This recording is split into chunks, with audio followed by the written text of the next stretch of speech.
Listo, ahí ya se está grabando. Bueno, pues buenos días a todos y a todas. Bienvenidos, bienvenidas. Gracias por estar en esta sesión. El día de hoy es un día muy especial. Tenemos la presentación de un investigador pues muy aclamado allá en España, el doctor Alfredo Iglesias, conferencista, hidrogeólogo, académico. Entonces, él ha trabajado durante muchos años en temas de hidrología, de hidrogeología, y esta mañana, bueno, tarde para él, nos va a platicar un poquito de su experiencia, de algunas cuestiones importantes relativas con el agua, y vamos a tener una charla más o menos de unos 40 minutos, más unos 20 minutos de preguntas y respuestas. Estas charlas que realizamos aquí en la Facultad de Ingeniería son un esfuerzo que se realiza para acercar a los alumnos y a los maestros con docentes, con personas de otras partes del mundo. Entonces aquí vemos que realmente las cuestiones del agua pues son transversales. Entonces, sin más, le cedo la palabra al doctor Iglesias. Doctor, bienvenido, gracias por estar aquí. Bueno, pues muchas gracias. Bueno, es una satisfacción muy grande estar aquí. Yo siempre vengo a estas cosas muy a gusto. He dado charlas en Chihuahua muchas veces, incluso un curso largo, pero en fin, es una satisfacción total. Voy a hablaros del agua en Madrid. Y aquí tenéis mi nombre y mi teléfono, donde estoy a la disposición de todos. Y no me molesta que me llame nadie para lo que sea. Es así como funciono. ¿De qué vamos a hablar? ¿A quién nos dirigimos? ¿Cómo lo vamos a hacer? ¿Qué objetivos perseguimos? Pues mirad, vamos a hablar del agua en Madrid. Y está claro que nos dirigimos a alumnos y yo sé, soy notario de que puedo elevar el nivel, podría elevar el nivel lo que todos hiciera falta, porque conozco muy bien la preparación que tienen las personas, ¿no?, de los distintos sitios. Pero una cosa sí os quiero decir. Esta vez lo que voy a hacer es algo fácil. Voy a contarlo como un cuento, lo del agua en Madrid. Va a hacer una cosa agradable y no esa cosa pesada que a veces me habéis tenido que aguantar, ¿no? Y esto ha sido el objetivo de que sea fácil, pero después vamos a poder entrar en el mundo de la gestión. Esto sé que para profesores, para mayores, etcétera, es algo pues, muy obvio, pero a lo mejor es muy adecuado para que los alumnos se vayan mentalizando de esa realidad que tenemos todos en todos los países y principalmente en las zonas más secas, que es que el agua la hay que gestionar, que no existe un milagro por el que vaya a estar funcionando y la tengamos a disposición siempre. Tenemos que hacer cosas para poder usarla. Mira, el agua, Madrid es una ciudad súper antigua y de origen árabe. O sea, aquí sabéis que los árabes estuvieron tratando de invadir toda Europa, empezando por España, desde el año 713 hasta el 1492, 700 años. Fue una ciudad que como consecuencia tiene pues cerca de 1000 años. Pero mirad, en 1550 pues tenía 20.000 habitantes, fue creciendo. En la época de Felipe II, Felipe III, Felipe IV, 1650, ya andaba por las 100 y pico mil personas, tuvo sus épocas de bajón, Felipe V, Fernando VI, etcétera. Tuvo un bajón de habitantes muy grande en esta época. Este rey que ves aquí es José I. El único problema es que su apellido es Bonaparte. Es una cosa que mucha gente no sabe, y es que entre 1804, pero luego definitivamente 1808 y 1813, bueno, ese José I que veis aquí, ahí se llamaba José I Bonaparte. sea, España estaba, no era España, era una extensión de Francia. Esto fue así. Bueno, bajó mucho la población. Luego volvió a subir y volvió a subir hasta la época de Isabel II, ya en 1850. Pero en 1850 ya tenía pues 260.000 habitantes, ¿no? Entonces, llega el siglo XX y siguió creciendo, siguió evolucionando, y en 1850, entre 1850 y 1858, se crea una entidad que es el Canal de Isabel II, se llamaba. Y se llama Canal de Isabel II porque era la reina Isabel II la que estaba reinando en España en ese momento. Y eso ha sido una empresa que se ha encargado del abastecimiento de agua a Madrid y que tiene como consecuencia ahora 175 años seguidos, uno detrás de otro, de cuidar todos los temas del abastecimiento en Madrid. Empezó haciendo un embalse y trayendo agua de un embalse y después ha ido creciendo en todo lo que ha hecho falta hasta la actualidad, que no es una ciudad muy grande. Madrid tiene 3,3 millones de habitantes, es más pequeño que el estado de Chihuahua, como veis, que está entre 1.700 o cosas así, y me refiero a Madrid. La Comunidad de Madrid puede tener ahora unos 6,5 claramente millones de habitantes, o 7, 6,8 tiene aquí. Pues sí, es bueno contar historia, cómo se abastecían los árabes, que llegaron a tener hasta, yo qué sé, hasta 20.000 habitantes. Pues de una cosa que se llamó los viajes. Y además tengo una hermana que hizo una tesina, una tesis fin de carrera en geológicas sobre eso. Y eran los viajes del agua. Y los viajes del agua eran simplemente grandes conducciones, túneles, que tomaban en las partes altas de Madrid, eran excavadas por debajo del nivel piezométrico y después iban cayendo y llevaban el agua a la ciudad. Y había una serie de fuentes de las que se tomaba agua.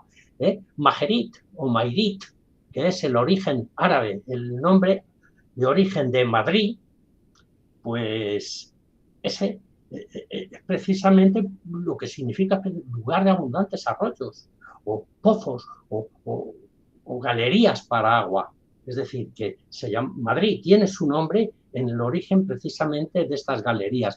Es difícil de ver esto y parece, pero vamos, es que esto existe y se puede ver aunque tenga 1000 años.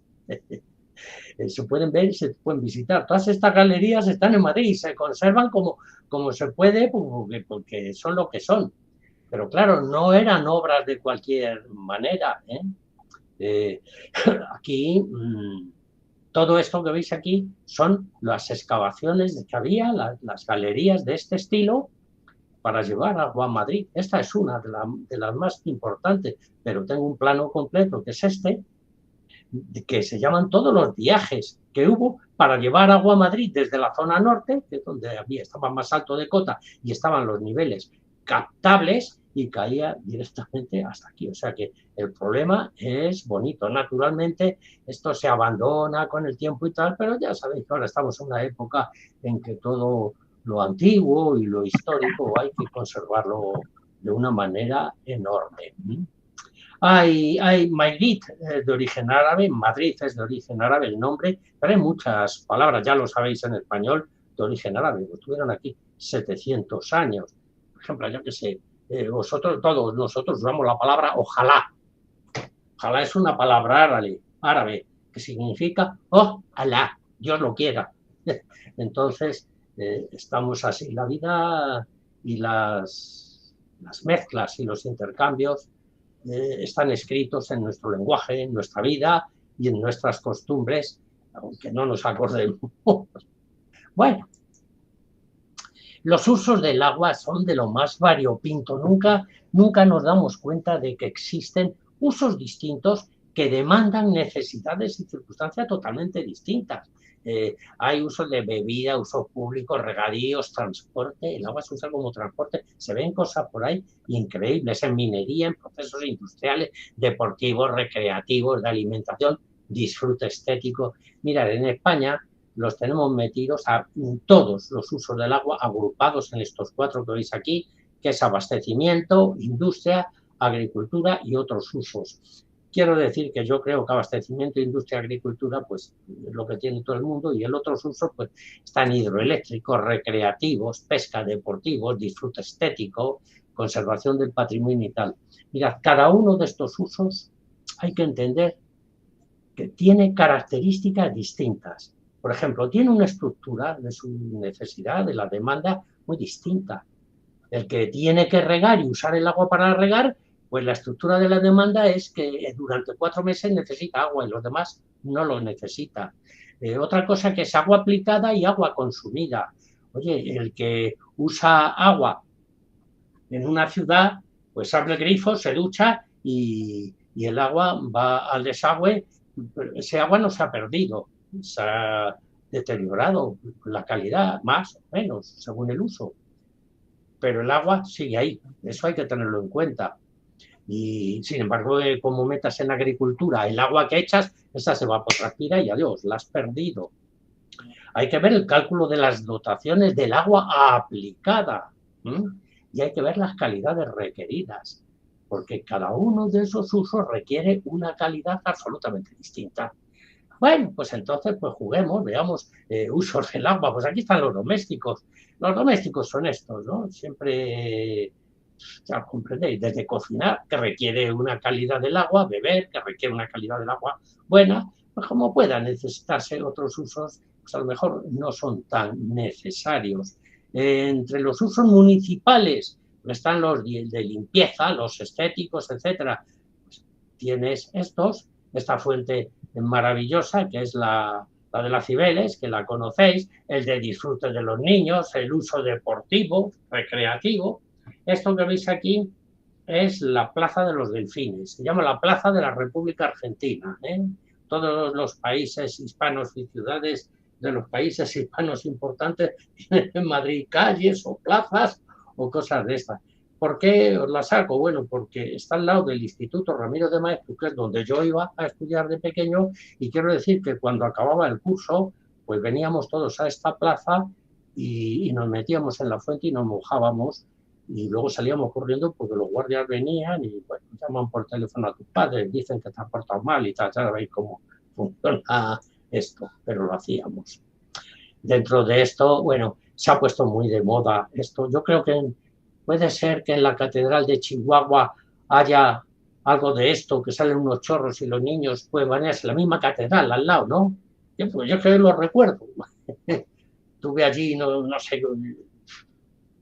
me llevaron y de alguna manera fui. Esto empieza a ser muy normal. Estos 2 niños los adoro, ¿eh? Ahora tienen 50 años, ¿no? Os tengo que decir, son parte de los que son.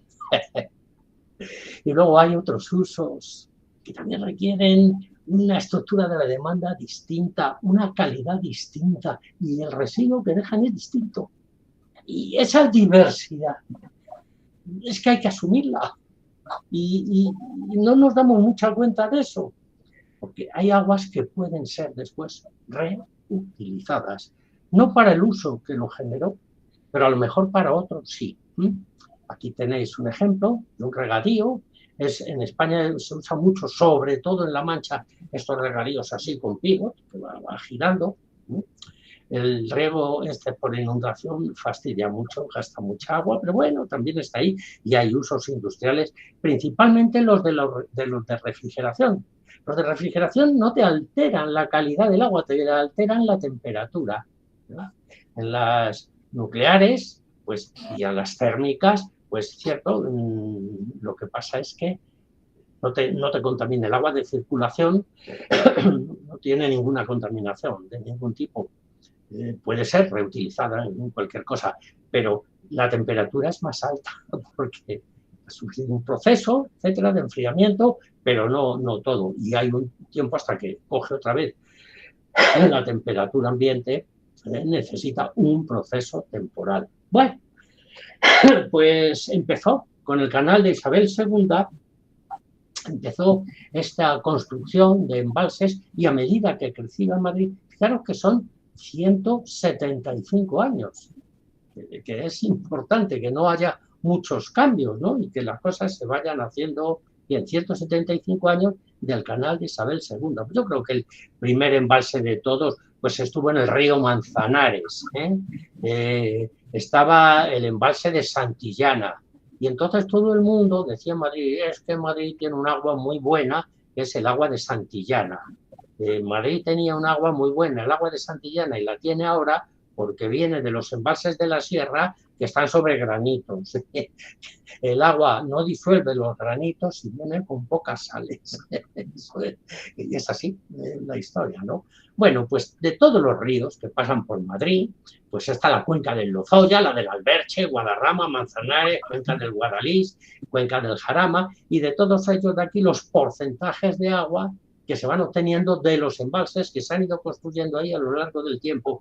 Pero fijaros esto que me gusta mucho que todo el mundo se fije. Captaciones de aguas subterráneas para una ciudad como Madrid, 14,9%.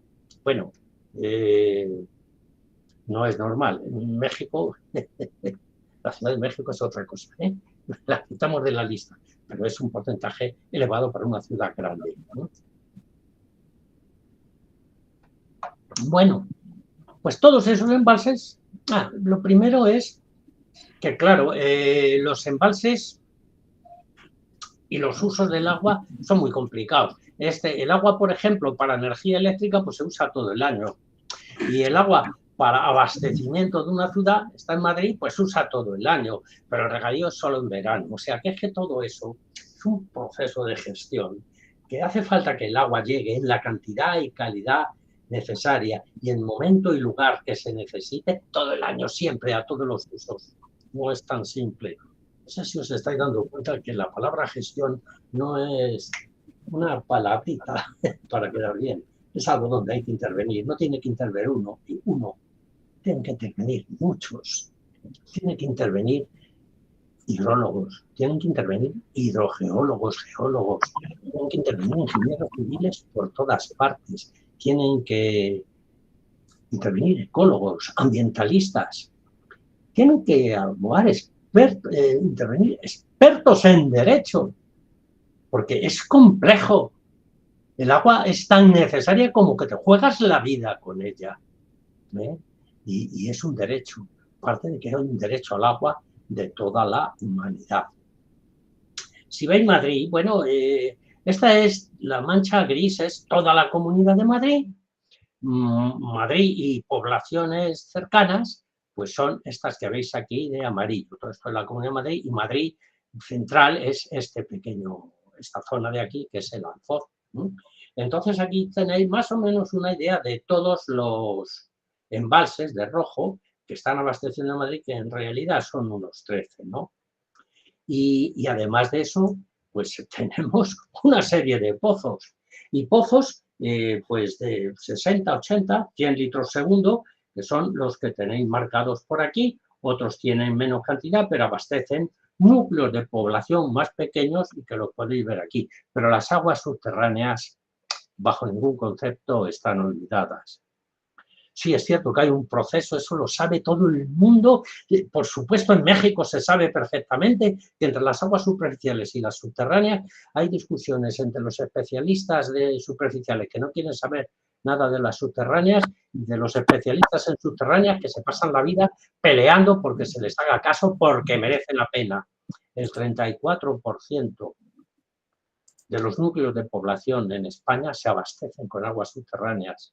Por eso resistimos las sequías, que aquí son muy frecuentes. Bueno, me dejáis que os cuente un poquitito de geología, pero es que esto es muy bonito, Mirad, esto es la Sierra de Madrid. Esta sierra, toda esta zona de por aquí, es estrato cristalino, granitos, sienitas, dioritas, etcétera. Alguna parte de por aquí ya lo que tenemos es pizarras, gneiss, micacitas, etcétera. Y luego, Todo esto se va disgregando poco a poco y los ríos van montando y van llevando todo lo que van erosionando los cuarzos, que los materiales de aquí dan cuarzo, mica y feldespato. Como sabéis, las micas se ruedan, hay una parte por aquí que genera arcillas y no es tan permeable esto como debía, pero se va formando un mioceno detrítico continental de los aportes de la sierra en granitos por esta parte y de las pizarras, gneiss, micacitas por esta otra. Esta es la zona de Alcalá de Henares, esta es la que se llama la zona de Madrid. Entonces aquí en la zona de Madrid se forman dos facies extraordinarias, una es la facies Madrid, que es arena y grava muy permeable, estupendo, y luego debajo la facies Tosco, que son arenas arcillosas. Mientras, en esta otra parte, de este otro lado, pues se forman unas arenas, se forma lo mismo, pero es todo más fino, y están las facies Guadalajara encima y Alcalá debajo, que es menos permeable.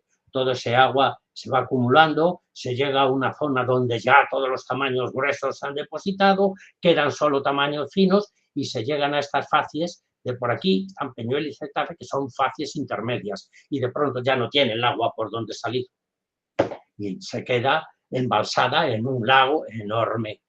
El lago enorme que no para de aportarse agua. ¿Y cómo escapa el agua?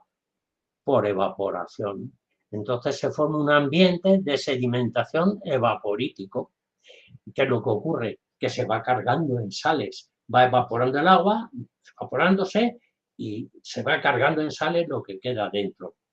Nosotros sabemos que cuando los productos de las concentraciones de los iones sobrepasa el producto de solubilidad, hay precipitación. Y el producto de solubilidad más bajo lo tienen los yesos.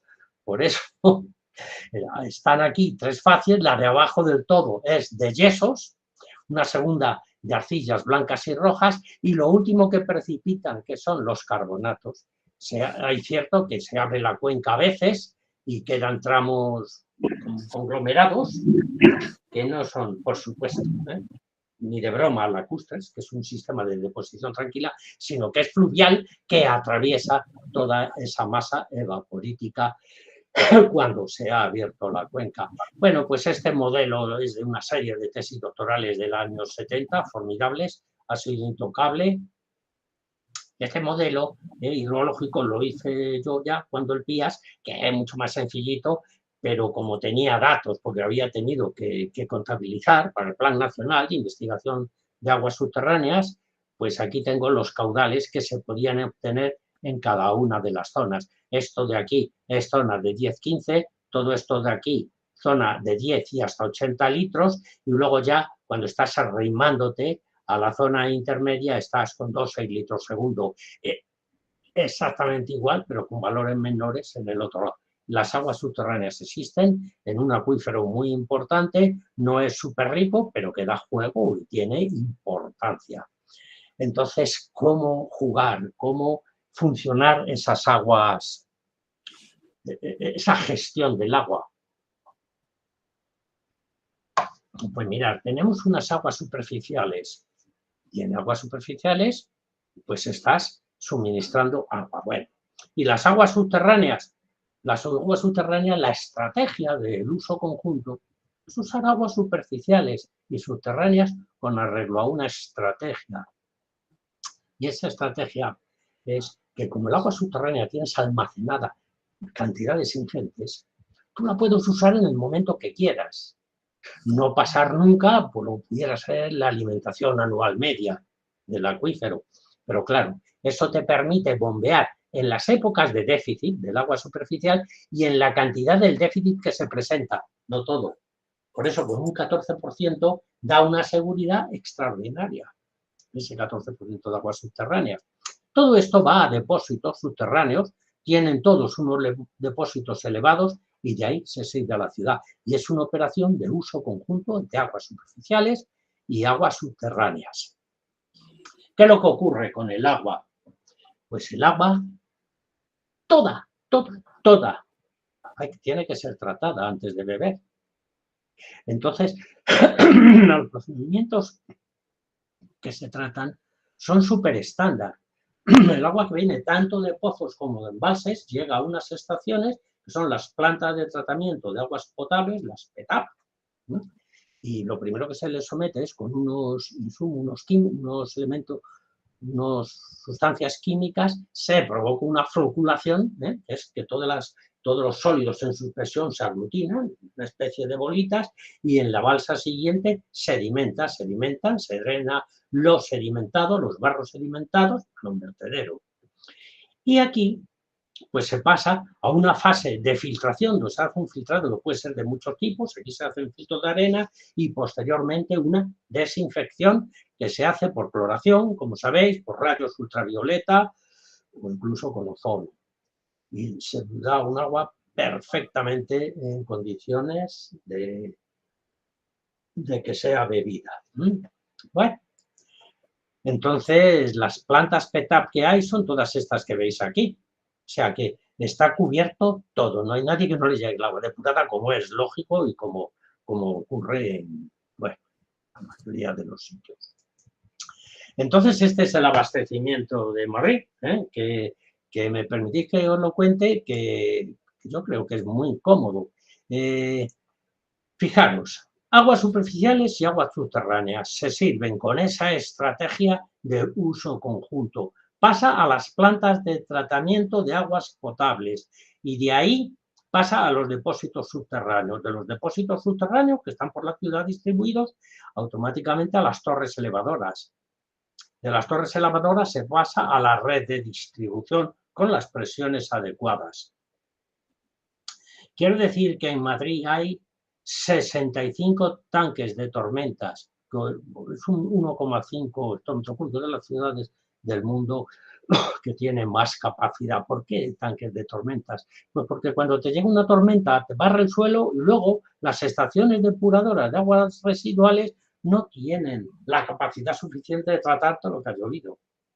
Entonces eso se almacena en unos tanques. Se almacena en un estanque y luego se pasa a las estaciones depuradoras de aguas residuales de una manera dosificada.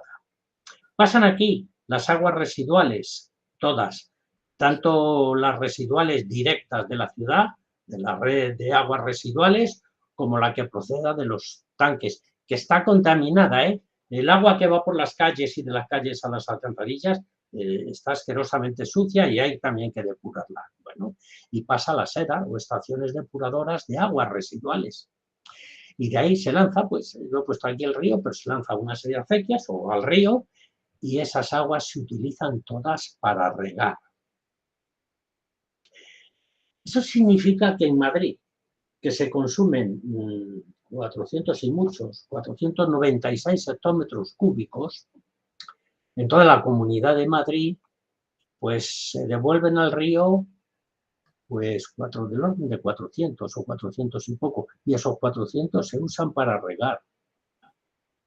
En Madrid se tienen que aplicar 500 hectómetros, pero se consumen solo 100, que es lo que se pierde en la ciudad. Consecuencia, esto es simplemente un sistema de gestión, porque es lo que necesita Madrid. Pero ojo, es posible que esto de los tanques no vaya a las depuradoras y luego se eche aquí. A lo mejor interesa almacenarlo, tratarlo por otro lado y llevarlo a un regadío directamente en otro sitio. Es decir, los mecanismos de gestión ya pueden ser enormes e infinitos. Pero todo esto, quiero que sepáis que tiene un porqué. Bueno, esto, este señor es el que lleva todo el control de Madrid, del canal de Isabel II. Y es espectacular entrar ahí, mirad, canal de Isabel II, gestión, porque tienen una serie de pantallas que están cambiando continuamente y donde te están avisando de todo el agua que está pasando por cada sitio y donde hay averías. En el momento que hay una fuga de agua, la respuesta es en el momento. Hay equipos preparados que salen a arreglarla, ¿no? Y claro, se lleva control de todo. Esa sala es muy bonita de ver, pero claro, lo que más me importa o más me gusta a mí es que si vosotros cogéis ahora y ponéis calidad del agua en Madrid, te darás cuenta, tiras para abajo y te darás cuenta que puedes encontrar la calidad del agua en este momento en cualquier barrio de Madrid. Te encuentras una pantalla como esta y tienes aquí, eliges el barrio que quieres y automáticamente obtienes los parámetros tanto biológicos como químicos, escherichias, enterococos, etcétera. Si hay nitrito no puede haber, es señal de una contaminación muy cercana, porque si no serían nitratos, ¿no? Y tiene acceso todo el mundo en todo momento, y esto pues va variando según de continuo, o sea, todos los días hay medidas distintas. Bueno, es un proceso general de gestión del agua y esa es la tendencia en todas las ciudades que pueden permitirse. He visto ciudades que no tienen ni red de abastecimiento. He visto muchas cosas en África, ¿eh? Bueno, los tanques de tormenta son muy grandes, pero es que son así, ¿eh? Hablo de los tanques de tormenta porque yo he oído a uno de vosotros, bueno, a un amigo mío personal, a Raúl Morales, es que yo creo que se le conoce bien ahí, ¿no? Le he visto hablar de proponer para Chihuahua temas de hacer tanques porque se pierde mucha agua cuando hay tormentas, que se puede recoger y se puede utilizar para riego, ¿no? En Chihuahua, precisamente, que es un sitio, por la referencia que tengo, crítico en tema de recursos hídricos, ¿no? Bueno, pues después de esto, aquí veis todo un sistema de gestión de recursos hidráulicos. No voy a perder el tiempo más en ellos. Estos son las plantas, estaciones depuradoras de aguas residuales. Y, oye, quiero hablar de historia, no hay que avergonzarse del pasado, hay que decir la verdad, ¿eh? Siempre, mira. Esto era Madrid. Esto era Madrid en 1900, 1800 y pico, 1910. Y es antiguo, ¿eh? Porque esto es un cuadro del Museo del Prado y se llama Las Lavanderas. La gente lavaba agua, lavaba la ropa en el río. ¿Veis las lavanderas? Este puente es el puente de Toledo, se llama así. El tifus y las fiebres paratíficas eran endémicas en Madrid por aquel entonces. Y las que caían eran las mujeres, que eran las que iban a lavar al río. Daros cuenta que en aquellas épocas pues no había fuentes, había cosas, pero no había en todas partes agua corriente, ¿eh? Porque estoy hablando de hace 150 o 200 años, ¿no? Poco a poco, se empiezan las cosas a cambiar. Y es que las cosas se cambian poco a poco, sin dejar de hacerlas e insistiendo. Entonces, pues la primera de todas las depuradoras fue la depuradora de la China, que se llama aquí. Aquí está la caja mágica, esa que la habéis visto por los torneos de tenis que se cierra y tal. Y bueno, se le llama la caja mágica, ¿no? Bueno, pues esta fue la primera depuradora. Esta se plantea, fijaros lo que os estoy diciendo, en la época de la República en España, que era entre 1933 y 36, pero no se acabó, se planificó. Se acabó ya en el franquismo, pues en el año 40 y tantos o 50, ¿no? Pero es que luego se ha ampliado y se ha mejorado y con todos los políticos de derecha, izquierda, socialistas, centristas, no sé qué, no han parado de hacerse mejoras y de hacerse, perdona, más depuradoras. Hasta tales extremos que si os vais por el Manzanares, empezáis a ver todas las depuradoras, pues de la EDAR de la China, que es la primera que os he dicho, la de la Gavia, la de Butarque, la EDAR Sur y la EDAR Sur Oriental. Más luego hay aquí las de Rejas y la EDAR de Bebas. La última que se hizo es una que está por aquí arriba, que se llama Viveros, aquí está, Viveros de la Villa, en la parte alta del Manzanares, que es la que permitió que todo el Manzanares, yo creo que eso es del año 80 y tantos, que todo el Manzanares estuviera limpio. O sea, que si ahora la vas en agua, pues a que ni de broma, ahora hay patitos y cosas por allí, pues no estaría el tifus endémico, ¿no? Todo esto es que se recogen las aguas residuales y se recicla el 100%. En España, en general, está reciclada, el agua está tratada, el agua residual, el 90 y muchos o el 100% prácticamente en Madrid, por supuesto el 100% y en todos los sitios de grandes ciudades, el 100% sin piedad, vamos. Eso se han puesto las cosas muy complicadas como en muchos sitios. Toda la red de depuradoras está aquí, está por este arco de por aquí, que es este mismo que de aquí, se suelta agua, la acequia del Rey y al río, y automáticamente toda esta zona de regadío, que es un regadío pues muy rico y además muy importante porque es que se usan casi 400 hectómetros cúbicos. Con los lodos orgánicos lo que se puede hacer es el compost, y es que el compost, una vez que ha hecho la digestión aerobia, se ha oxigenado, se la ha mezclado con arena, etcétera, lo que se tiene es un suelo que no tiene nada que ver con el lodo orgánico, son sales minerales.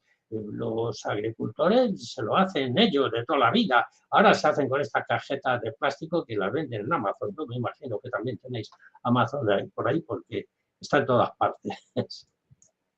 Bueno, estos son los fangos orgánicos, las depuradoras. Y claro, el agua, por un lado, y el suelo que es capaz de generarse con el compost, pues se pueden tener cultivos de primor y se puede utilizar en regadío y se está utilizando y además no se está vertiendo al medio ambiente. Esto que veis aquí es simplemente para que veáis que esto es una guarrería, que no se tiene que hacer, que también las hay, pero no se pueden consentir. Bueno, podríamos concluir, creo que es la hora de acabar, pero ¿para qué voy? No es aquí donde quiero ir. A las conclusiones de lo de Madrid, no se trata de Madrid. Vamos a hablar de gestión. Esta transparencia no es mía. Esta transparencia es de Raúl Morales Escalante, yo creo que le conocéis, muy amigo mío, es mexicano, seguro que Miguel Ángel sabes a quién me refiero. Y, aquí está en la reunión, Doc. Aquí está en la reunión. Aquí está en la reunión. El Raúl. Adiós. El Raúl. Bueno, pues nada, pues hablo. Bueno, pues esto es de su discurso en la entrada, en el ingreso, en la Academia de Ingeniería de México, bueno, como queráis. Y esta transparencia simplemente es que hay dos que para mí son la conclusión de lo que estamos viendo, ¿no? Primero, fijaros las cosas que dice. Reuso del agua residual tratada en las PETAR. PETAR en México es planta de tratamiento de aguas residuales. Aquí, por este otro lado del charco, le llamamos EDAR. Ahí da igual. Oye, mejorar la situación actual de las PETAR, llevar a nivel de tratamiento terciario, dar uso potable e indirecto, recarga de acuíferos, uso de cuerpos receptores superficiales de agua, que os estaba comentando, distribución previa, desalinización y, por supuesto, además, desalinizar agua de mar. Es decir, que está ya se están dando unas cosas que se están demandando en México ahora mismo, se usan, pero es que lo que en México se quiere y se necesita y aconsejan todos los técnicos que se hagan de una manera total. O sea, el caso de Madrid, se ha usado todo. Por eso os he puesto el caso.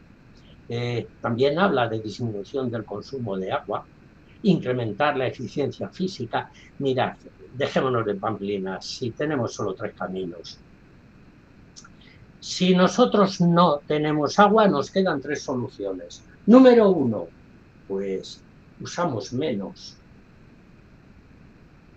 Usamos riego por goteos, ahorramos agua, etcétera. Eso es una solución o una parte de la solución.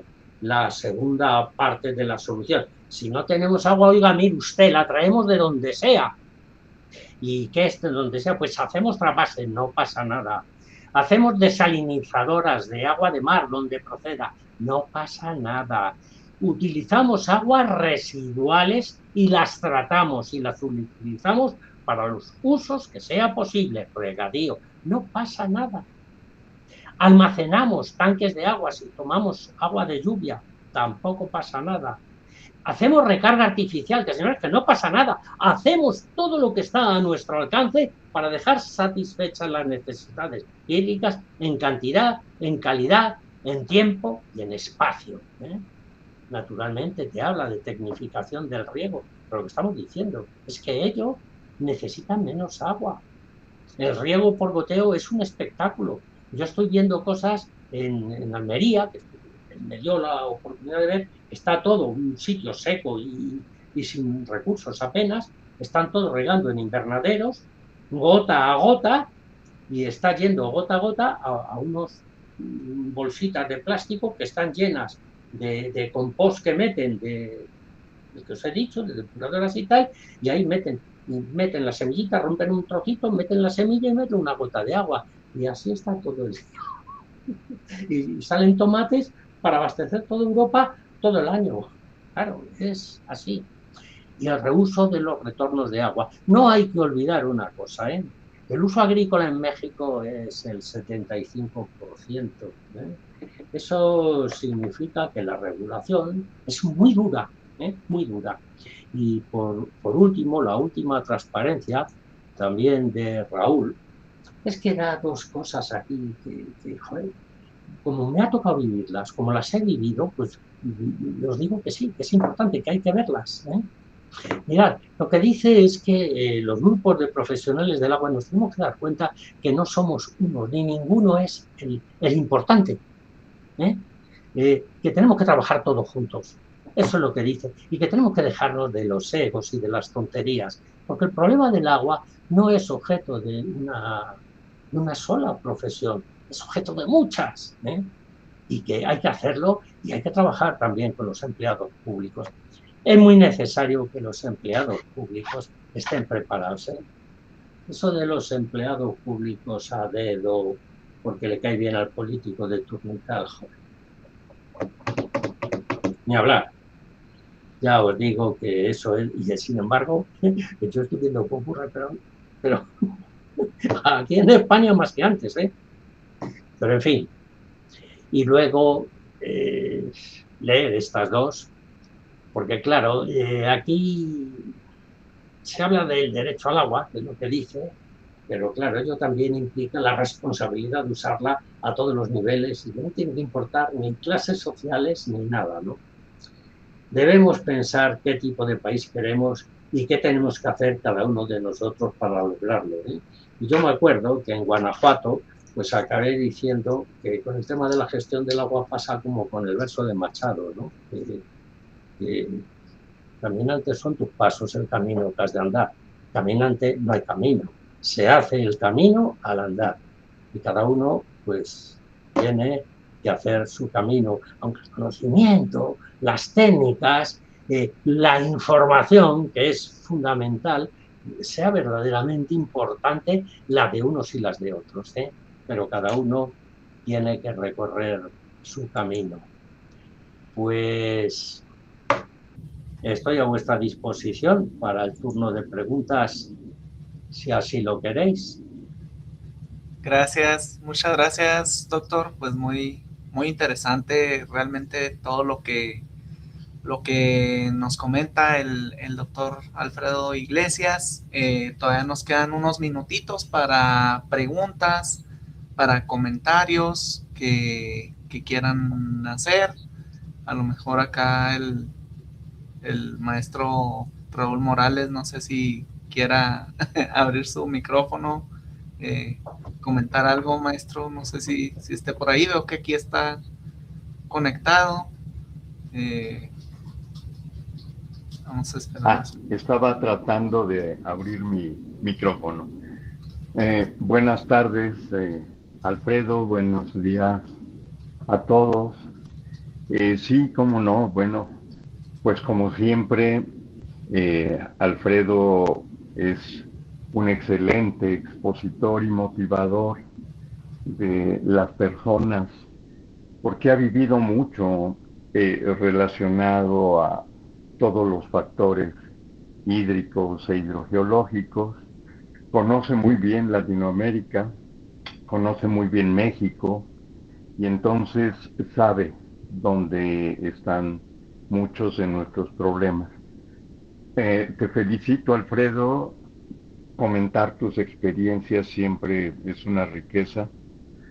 Aprende uno todo el tiempo. Debo decirles que Alfredo fue mi profesor hace algunos años, no decimos cuántos porque Muchos, revelamos muchos. información clasificada, pero pues desde aquel tiempo tenía esta facilidad de motivarnos a todos para hacer un mejor trabajo. Te mando un abrazo muy fuerte y felicito a los organizadores de esta charla por promover este tipo de comunicación con gente, con expertos de otros países, porque nos damos cuenta de que todos estamos viviendo situaciones más o menos parecidas, pero sobre todo hacia dónde debemos dirigir nuestra labor, nuestra actitud para mejorar las condiciones en México. Felicidades. Gracias. Gracias, maestro Morales. Pues también otro de los pilares de la hidrología aquí en este país, el maestro Raúl Morales. Todavía tenemos unos minutitos por aquí. Veo que hay varios alumnos, que hay varios maestros, entonces me gustaría cederle la palabra a nuestros alumnos. Por ahí alguno de nuestros alumnos que quiera animarse a hacer algún comentario, hacer alguna pregunta. A ver, ¿estás por aquí, Ari? Ahí veo que estás conectado, Ari Gómez. Sí. Luego a participar, ni modo. No, pues, a ver, que voy a un lugar más, o menos ruido. ¿Escucha bien ahí? Sí, te escuchas bien. Sí. Muy bien. Pues muy interesante. Particularmente me interesa mucho cómo tratan el agua históricamente en España, porque tengo entendido que es de los principales pilares pues de la hidráulica y la hidrología, ¿no? Principalmente lo que mencionaba ahorita de unificar la parte hidrológica superficial, la subterránea, que bueno, aquí fue algo que me enseñó el doctor Humberto, que está aquí conectado, de que ya tenemos que empezar a evaluar la interacción de estos dos campos, ¿no? La infiltración que pueden llegar a tener embalses o presas a los acuíferos, la recarga artificial de acuíferos, pues por la pérdida que tenemos en la parte superficial del sol, y me gustó pues que lo mencionara aquí el doctor. No sé, más que preguntas, son agradecimientos porque mencionó eso y son temas que me interesan particularmente. Gracias, Ari. Vamos a ver a quién. ¿Diría yo? Sí, adelante, doctor. Mira, vamos a ver. Déjame que te cuento una pequeña historia sobre eso que hablas, aguas superficiales y aguas subterráneas. Yo estuve en una batalla, ¿no? Formaba parte de lo que es mi vida, de lo que fue mi trabajo, la integración de las aguas subterráneas en la planificación hidrológica nacional. Me tocó. Entonces yo me acuerdo que según entré del Instituto Geológico, muy joven, pues me empezaron a decir: Alfredo, España tiene sed. Y había que hacer pozos porque España tenía sed y tal. Pero es que no me había acabado de enterar de eso de la sed y aprender lo que era una transmisibilidad. Ya ves, Alfredo, vete corriendo que se ha hundido el túnel del Talave. Empezó a ver el problema del agua en túneles, ferrocarriles, carreteras, obras públicas. Y de pronto ya estaba, el agua dio la cara y se plantó tal y como era. El transporte supremo de elementos en el suelo y subsuelo, y como consecuencia imprescindible en cualquier estudio de medio ambiente. Y entonces lo que se me dijo es: oye, tienes que encargarte y apoyar para que las aguas subterráneas se introduzcan, se integren dentro de la planificación hidrológica. Yo tuve apoyos. Pero si no era nadie, yo soy un técnico de base, pero automáticamente me encontré en el Comité de Coordinación y Normas para la Planificación Hidrológica Nacional. ¿Por qué? Porque mis jefes me dijeron fuera allí, y los que me recibieron, los directores generales, que era una cosa que eran solo directores generales, pues me estaban recibiendo. Y yo era de agua subterránea y otro que era de aguas superficiales, que no éramos nadie. ¿A qué no sabéis quiénes trabajaban en ese comité? El de obras públicas, yo, claro. Entonces, fue una batalla, fue difícil entender. Yo me hice especialista en hidrología superficial, fui a los cursos, precisamente para eso, para poder hablar el mismo idioma. Porque mientras, me estoy refiriendo a los comentarios de Ari, mientras los hidrogeólogos hablamos, como sabes, pues ya veo que eres más hidrogeólogo que hidrólogo de superficie, mientras hablamos de tantos hectómetros cúbicos año, y nos quedamos tan tranquilos, los de aguas superficiales te hablan de métricos cúbicos por segundo con tal garantía. Es decir, es otra manera de entender, y eso hay que conjuntarlo. Hay que conseguir hablar el mismo idioma, hay que hablar pacíficamente. Si lo está diciendo, si os he puesto la transparencia de Raúl Morales, la he puesto ahí por algo. Todos los profesionales tienen que abandonar su ego y tratar de conectar los lenguajes y tratar de conectar los conceptos y las ideas. No hay opción, ¿eh? Entonces, lo único que os digo es que es posible. Cuesta, pero es posible. Pero hace falta, yo tuve apoyo de los de arriba, ¿eh? A mí mis jefes y los políticos, yo creo que a mí me ayudaron mucho. Me daban trabajo, pero ayudaban. Es una cosa imprescindible. Voluntad política. Y que las personas que estén en la administración sean gente que sepa de qué va. Venga, otra pregunta, por favor, perdonad. No, súper bien. A ver, vamos a ver. A ver, por acá está doctor Pinales. ¿Está por ahí, maestro? ¿Gusta comentar algo, Doc? Si nos escucha. Si no, para... Hola, ¿sí me escuchan? ¿Sí? Sí. Bueno, un comentario. Realmente cuando se hace un estudio de agua subterránea, siempre se hace el análisis del agua superficial, ¿eh? O sea, no el que estudia el agua subterránea no ve el agua superficial. Sí se ve, y siempre así he visto, ¿no? Se hacen los balances y en los balances debe de incluirse. Si no se incluye, pues es que está faltando una componente, ¿no? O sea, siempre ha habido el estudio conjunto cuando se hace un análisis de agua subterránea. Que se diga agua subterránea no es que se desprecie o se quite el agua superficial.